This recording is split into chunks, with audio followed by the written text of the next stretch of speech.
अस्सलाम वालेकुम तमाम देखने और सुनने वालों को।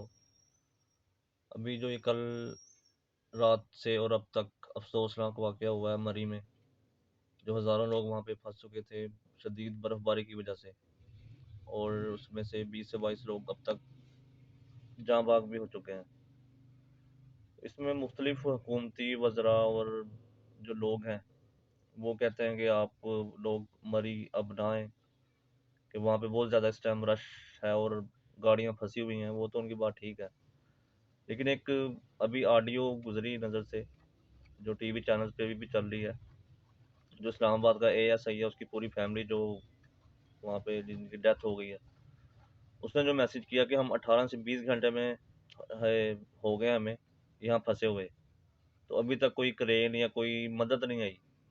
तो ये सिविल इंतजामिया जो होती है शहरों की, और जो मरी की होते हैं वहाँ पे बर्फ़ हटाने वाली गाड़ियाँ वगैरह, वो इतनी नालायक और काहिल होंगी, ये तो अफसोस की बात है कि 18 से 20 घंटे एक ख़ानदान को हो गए वहाँ फंसे हुए। एक ख़ानदान नहीं था, वहाँ हज़ारों ख़ानदान थे। जैसे वो कह रहे हैं हज़ारों गाड़ी वहाँ फंसी हुई थी, और ज़ाहिर-सी बात है हर गाड़ी में ख़ानदान ही बैठे हुए थे, 3-3 4-4 लोग।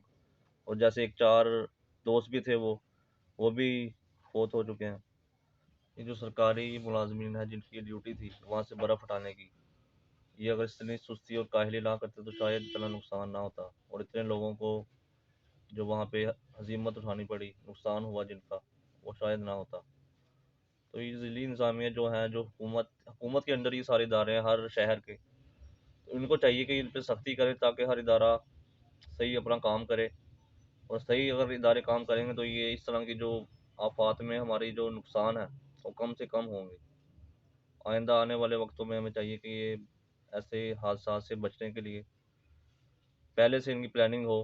हालांकि महकमा मौसमियात ने हर तरह का इनको बताया होता है कि क्या मौसम होना है और कितनी बर्फबारी हो सकती है, और इतना कुछ पता होने के बावजूद भी अगर ऐसे ही इन्होंने करना है, काहली कर लिया, तो क्या फ़ायदा इनका।